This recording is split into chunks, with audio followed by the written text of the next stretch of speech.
What if I told you that in 1997, a man woke up from what doctors thought was a simple coma, only to describe in perfect detail the Great Fire of London, the screams of plague victims in medieval streets, and the exact words spoken by Napoleon before his exile? What if I told you this man had been asleep for 400 years, and somehow, impossibly, he remembered every single day of human history as if he had lived through it all? This is the story of Edmund Blackwood, a case so disturbing that it was buried by governments, hidden from the public, and dismissed by science until now. But the evidence is undeniable, and what Edmund revealed about our past will change how you see history forever. In the winter of 1537, in a small village outside London, a 28-year-old blacksmith named Edmund Blackwood fell into what witnesses described as the deepest sleep anyone had ever seen. His breathing was so faint that mirrors held to his lips barely fogged. His pulse was detectable only by the most experienced physicians. But here's what made it truly terrifying. He never aged. While his wife grew old and died. While his children became elderly and passed away. While empires rose and fell around him, Edmund remained exactly as he was on that winter day. The church declared it a miracle. Scientists called it impossible. But Edmund just kept sleeping, year after year, decade after decade, century after century. By the 1700s, he had become a local legend. Visitors would travel from across Europe just to see the sleeping man who never aged. By the 1800s, he was studied by the greatest minds of the era, but no one could explain what they were witnessing. By the 1900s, he had been moved to a secure medical facility in Switzerland, where he remained under constant observation. Then, on March 15, 1997, exactly 400 years after he first closed his eyes, Edmund Blackwood opened them. The first words he spoke weren't in modern English. They weren't even in the English of his time. He spoke in perfect Latin, then switched to medieval French, then to languages that linguists couldn't immediately identify. But when the translators arrived, what they heard sent shockwaves through the scientific community. Edmund wasn't just awake, he was remembering, but not his own memories. He was remembering history itself, as if he had been present for every major event of the past 4 centuries. And the details he provided were so accurate, so intimate, so impossible to know, that researchers realized they were dealing with something far beyond medical science. He described the exact smell of burning flesh. During the Great Fire of London in 1660, he knew the names of specific plague victims who had never been recorded in any historical document. He could recite conversations between kings and queens that had taken place in private chambers, word for word. He knew about secret tunnels under castles that weren't discovered by archaeologists until decades after he spoke of them. But here's where it gets truly disturbing. Edmund didn't just remember the official history. He remembered the hidden history, the things that were covered up, forgotten, or deliberately erased from the records.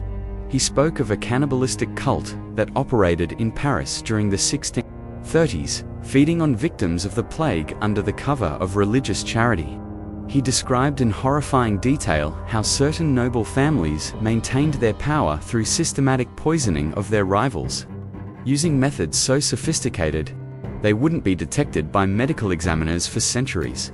He knew about mass graves hidden beneath famous cathedrals, filled with the bodies of heretics who were tortured in ways that would make the Spanish Inquisition seem merciful. The researchers documenting Edmund's revelations realized they were uncovering a shadow history of humanity, a version of the past filled with horrors that had been carefully hidden from future generations. And Edmund seemed to have witnessed it all, experienced it all, as if he had been an invisible observer floating through time. Dr. Sarah Chen, the lead psychiatrist assigned to Edmund's case, later wrote in her classified report that talking to him was like speaking to someone who had lived through humanity's worst nightmares and remembered every scream, every drop of blood, every moment of suffering with perfect clarity. She noted that Edmund showed signs of what she called temporal trauma, psychological damage, from witnessing centuries of human cruelty. But the most disturbing part wasn't what Edmund remembered, it was how he remembered it. When he spoke of historical events, his eyes would glaze over, and he would begin to speak in different voices. Sometimes he sounded like a terrified child, sometimes like an old woman, sometimes like a man dying in agony. It was as if he wasn't just remembering these events, he was channeling the people who had lived through them. During one particularly harrowing session, Edmund began describing the massacre of the innocents during the 30 Years' War, but he wasn't speaking as an observer. He was speaking as Maria, a young mother who had watched soldiers kill her 3 children before her eyes. His voice changed completely, becoming higher, more desperate, filled with a grief so profound that several researchers had to leave the room. When he finished, Edmund collapsed, exhausted, with no memory of what he had just said. It was as if he became a vessel for the memories of the dead, carrying their experiences across centuries, until he could finally give voice to their stories. The government facility where Edmund was held became a place of pilgrimage for historians, but also a source of growing concern, because Edmund's memories weren't just random. They seemed to be connected by a thread of human suffering so intense that some researchers began to suspect he wasn't accessing normal historical memories at all. Dr. James Morrison, a historian who spent 6 months interviewing Edmund, believed that somehow, during his 400-year sleep, Edmund had become connected to what he called the collective unconscious of human trauma. Every act of violence, every moment of despair, every cry for help that had echoed through the centuries had somehow been absorbed by this sleeping man, stored in his mind like files in an infinite library of horror. But the most chilling discovery came when researchers began to verify Edmund's claims. Every single detail he provided, no matter how obscure or impossible to know, turned out to be accurate. Archaeological digs confirmed the existence of secret chambers he described. Chemical analysis of centuries-old remains revealed the exact poisons he had named. Historical documents locked away in private archives contained the precise conversations he had recited. It was as if Edmund had truly been there, witnessing it all, recording it all in some part of his consciousness that normal human beings couldn't access. The implications were staggering. If Edmund's memories were real, it meant that somewhere in the fabric of reality itself, every moment of human history was being preserved. Every scream was being recorded. Every tear was being collected. And somehow, this one man had become the repository for centuries of human suffering. But Edmund's story takes an even darker turn, because the memories weren't just from the past. As the months went by, Edmund began experiencing what he called future echoes. He would wake up screaming about events that hadn't happened yet, describing wars and disasters and human tragedies that seemed impossible, but carried the same ring of truth as his historical memories. The facility's security was increased.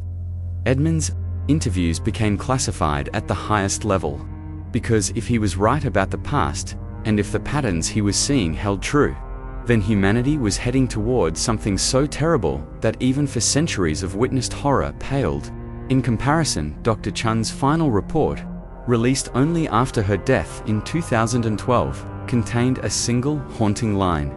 Edmund Blackwood doesn't just remember history, he remembers the weight of every soul that ever suffered, and he sees that weight growing heavier with each passing day. Edmund himself, now physically still 28, but mentally carrying the burden of 4 centuries, lives in isolation, surrounded by researchers who are afraid to ask him what he sees coming next. Because, according to Edmund, the worst parts of human history weren't accidents or aberrations, they were rehearsals, and the final performance is about to begin. In his last recorded interview, Edmund looked directly into the camera and said something that still haunts everyone who heard it. "I've seen humanity's capacity for evil across 400 years, and I can tell you with absolute certainty that we haven't even begun to explore how terrible we can be. The sleeping part is over. Now comes the nightmare." The facility where Edmund is held has been moved 3 times for security reasons. His location is known only to a handful of people in the world's most powerful governments. Because Edmund Blackwood, the man who slept for 4 centuries and woke up remembering every day, has become perhaps the most dangerous person alive. Not because of what he might do, but because of what he knows is coming.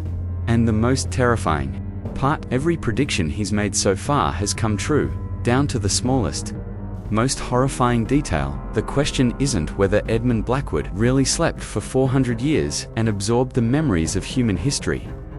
The evidence is overwhelming.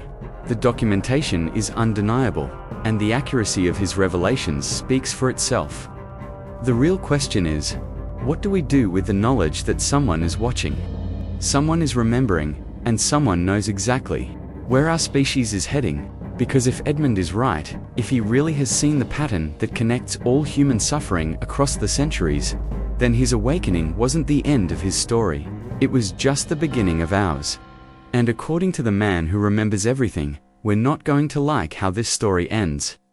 Sleep well tonight, knowing that somewhere in the world, Edmund Blackwood is wide awake, carrying the weight of for centuries of human darkness in his mind, and counting down the days until history repeats itself in ways we can't even imagine. Because Edmund remembers everything humanity has forgotten about itself. And what we've forgotten, according to him, is that we're capable of horrors that would make our ancestors look like saints. The man who slept for 400 years is awake now, and he's terrified of what he sees coming next.